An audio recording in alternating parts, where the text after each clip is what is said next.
LLMs are inherently flawed. In their native form, they lack the context and memory required to make decisions external to their training set. For those of you doing AI-assisted software development, this is a common pain. AI doesn't understand the full context of our architecture. It doesn't understand our application and service topology. It doesn't have the nuance for informed decisions. For this reason, there's a tremendous opportunity for software engineers in the age of AI. And that's that if you can engineer context and tooling around AI to overcome these context gaps, then you can increase not only your own efficiency, but the capabilities of AI for yourself and even those across your engineering organization. Today, we're going to be defining some concrete mechanisms for how to expose these capabilities and enhance your AI-assisted coding, as well as enhance your capabilities as a software engineer. AI isn't going anywhere.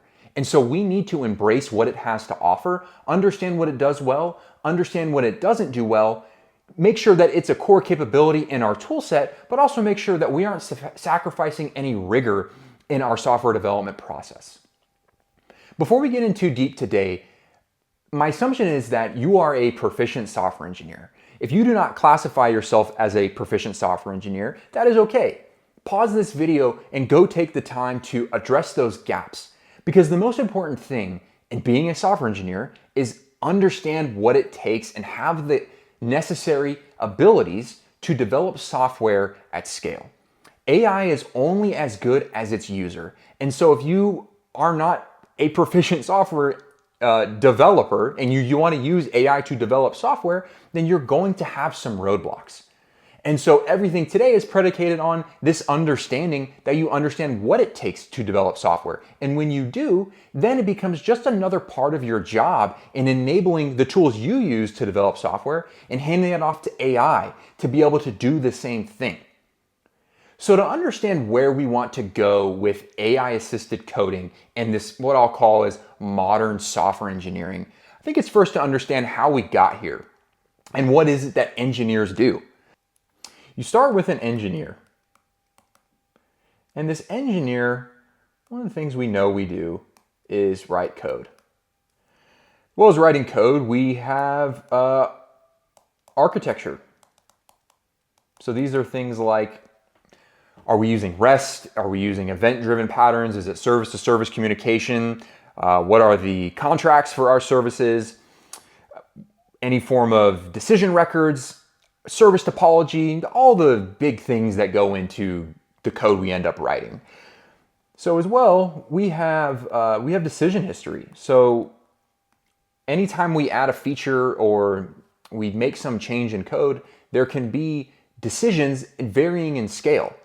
And so we are carrying with us our decision history each and every day to inform our software decisions or are impacting the way we're going to write code or the protocols or maybe our engineering team is operating on.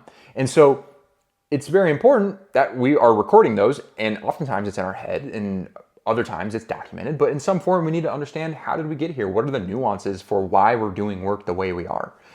And then another very important piece for us to consider is that we're debugging and testing systems constantly. So things break or we're building a feature, we need to be able to unit test, we need to be able to integration test. This implies a pretty strong understanding of your environment or your service topology. How do I run things locally? Or how do I maybe log things so that when it's running in a lower environment, I can see that things are working or not. Debug logs versus warning logs, all these kind of simple little things, but that really matter to understand, is my system working correctly? And this is something that you're navigating constantly. So this is the engineering by hand. Those are all the things that we concerned ourselves with and definitely still do. But this was, before AI, this was just our job. These were all the things we took into account. So along comes LLMs, generative AI, Claude Code, Codex, pick your favorite coding assistant. And all of this gets compressed, allegedly, to look like this. There's an engineer, there's AI, and then there's code. And then we're done. And then we ship software. Well, now we're wondering, well, why does my code suck? Why is things not working? Why is performance so slow? Well, we took this multifaceted workflow from before and then said, hey, engineering is just writing code. Well, we all know it's not. That's why we're here. Because software engineering is so much more than just writing code. There's so much that goes into informing our decisions for how we write code. And so the task for the modern software engineer is take this old way of working and translate that to the new way of working with AI. And so that we aren't doing this bad thing of just, I have AI, I'm just generating code and that's all my job and I'm just expecting AI to get it right. That doesn't work. It hasn't worked. I don't know that it ever will work, at least for the foreseeable future. I shouldn't predict. I certainly not someone who makes absolute claims, but I don't know how close we are to that. I will say that. So what do we do instead? Well, rather than just focusing on AI, engineer plus AI equals code, instead, let's translate that old working model into a new working model, which is still engineering driven. So we start with our software engineer and we know AI is in play. Well, AI can't natively access our environment. It doesn't natively understand our architecture. It doesn't understand our application nuance. So how do we bring that to it? Well, that's where we can focus on context and tools. So it'll be context through tools, but we'll have tools and we'll have context. And we'll direct AI for how to use those things. We, the engineer, I'm running out of space on my arrows, but we're going to build these tools in context, and maybe we're building it with AI in hand. I know a lot of tools I built is with AI to help AI. So now we have our tools in context.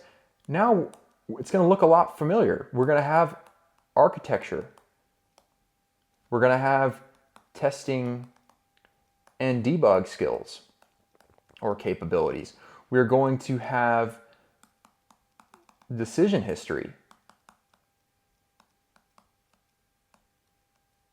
And this is all going to inform our code.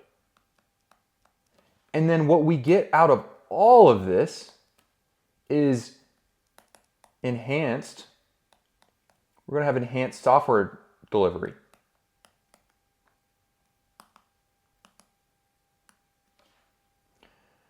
So we need to give AI the capability to understand our architecture, how to test things, how to inform its code with the correct decisions. And it all feeds into the actual code, because that's what we do.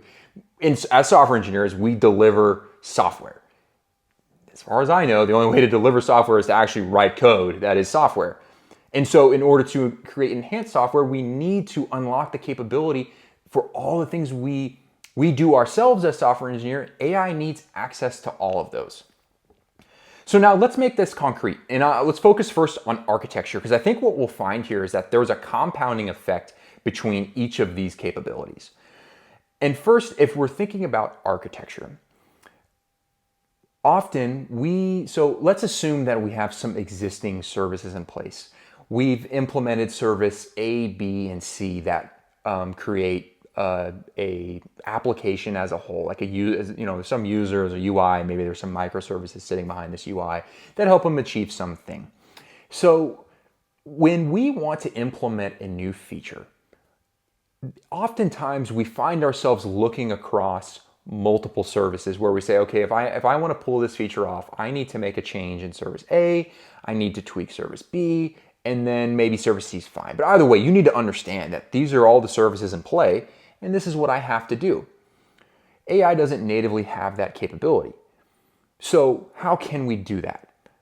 I'm going to pitch a notion of a service registry. So the goal here is to expose the our service topology to AI so that I can make changes across multiple services and implement a feature as a whole and not just fragmented pieces.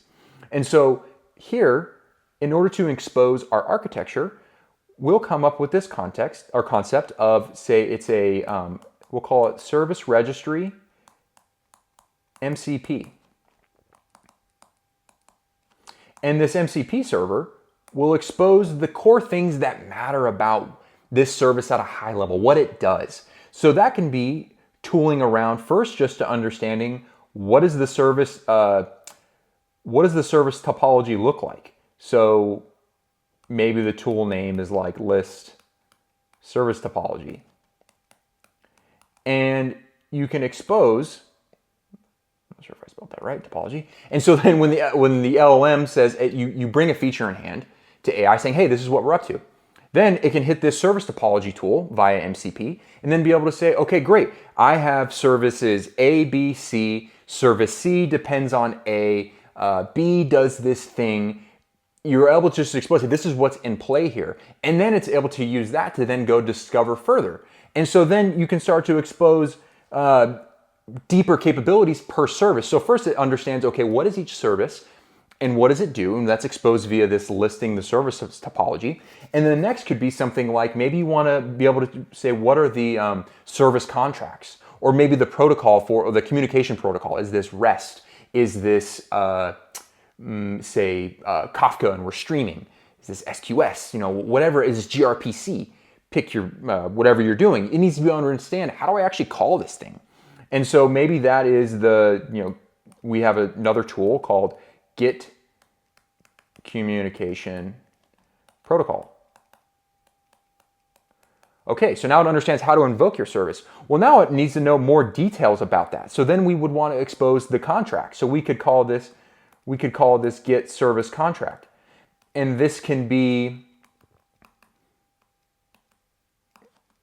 maybe if it's an eventing service, it's your messaging structure, the input event, and then if it does publish anything, what that looks like or what the service does. And so it's able to understand, okay, great, this is how I actually interact with this service.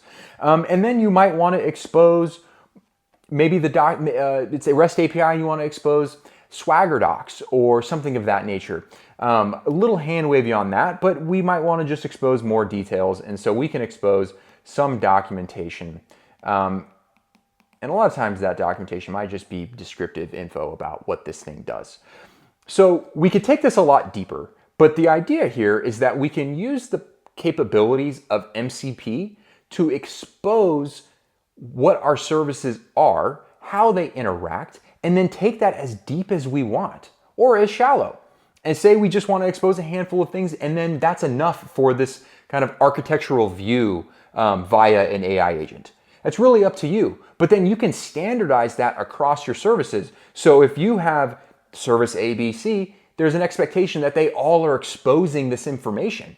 And so in the same way, if you were to hand a junior developer a task, you would not expect them to just be able to run with it without understanding the service topology, implementation patterns, what this thing does and why it does it. So let's not place that expectation on AI. Instead, let's engineer tools and capabilities around our services to unlock this deeper understanding for what we've built and why we've built it this way. So now that we've built this service registry MCP and AI now has access to our core architecture and the services and how they play together and the roles and responsibility of each service. Now, we can generate code or we can understand, okay, I have to go update service A and AI can go off and it can go generate code. Great. So what's the next really big step here? Once code is generated, we have to give AI the ability to test it. Otherwise, how can we assert correctness? And so testing comes in many forms. Sometimes it's just unit tests, and there's times where unit tests are extremely powerful, especially if you're building things that are stateful and being able to capture state and then test that state in an integrated environment oftentimes is hard. You might have to find a really specific data example or run a number of records through a service in order to invoke that state. And sometimes that's, we have to be able to do that. But before we get to that point, we want to be able to test. And so that's where unit testing is really powerful. Integration test is also really powerful in where I just described, in that we want to be able to maybe have a number of services that rely on each other. We want to be able to say, hey, do things still work? Or I'm creating it for the first time and these three services rely on each other.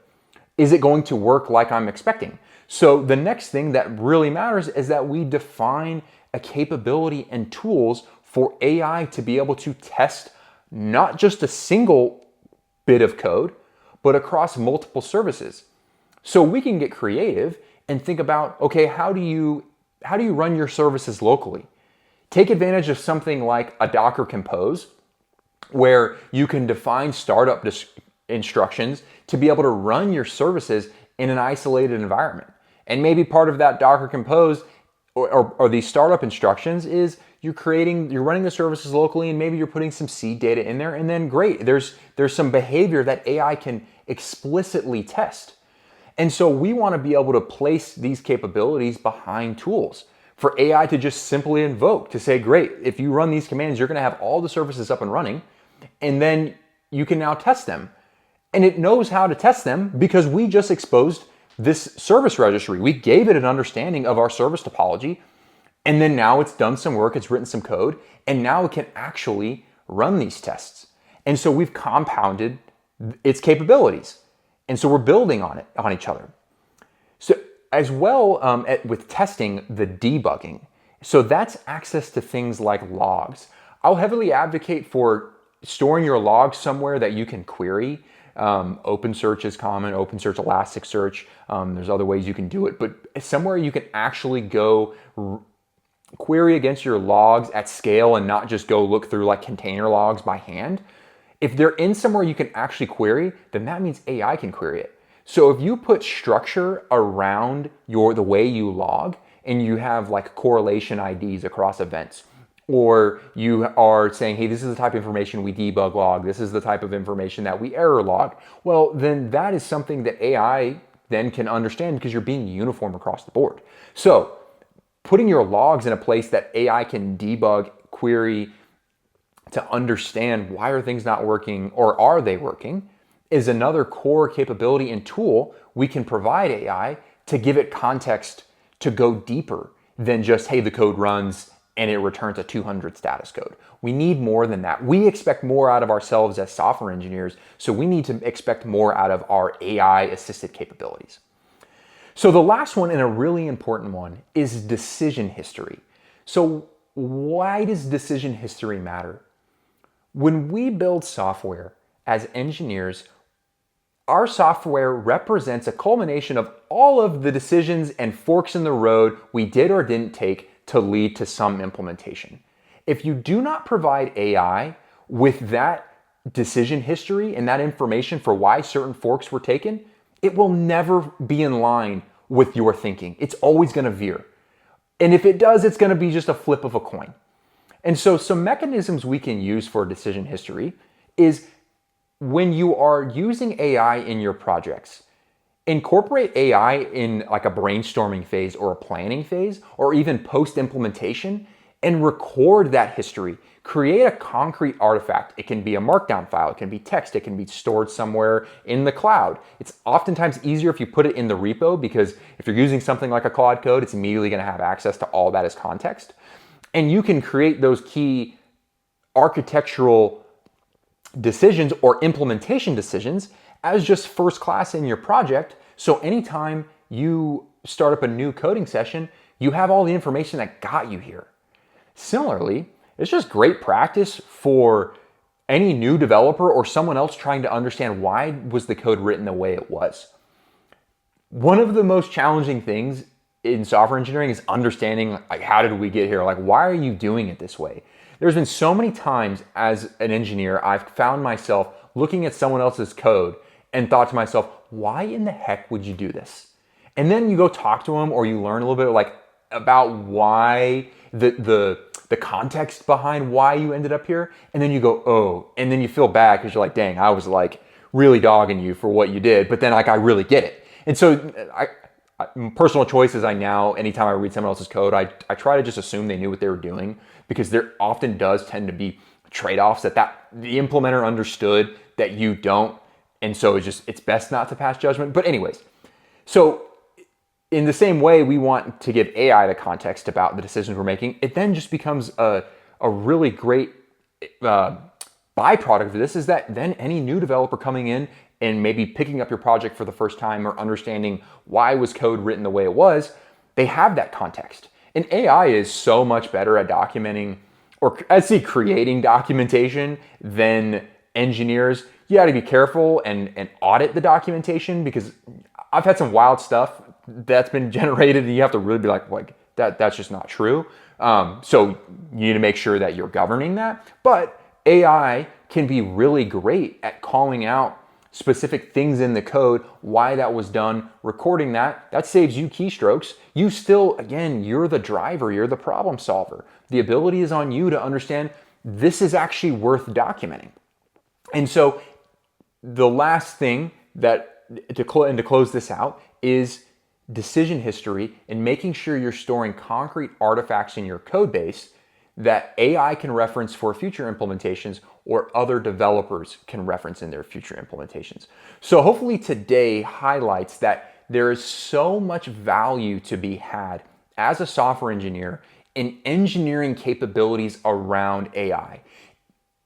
For the majority of success cases for using agentic coding, the people who claim that they're not writing any code at all is often because they have a very sophisticated or well-refined way to allow AI agents to interact with their architecture, their decision history, run tests, and then iterate on code and assert correctness before a user has to see it. So if you want these capabilities and we want to be able to meet these claims that of hey, software engineers just don't have to write code, it does assume that these capabilities are in place. So make sure you spend the time, spend the energy to engineer these capabilities, and then you will come out on the other side with an extreme amount of value and also just a really well-refined architecture. So go build.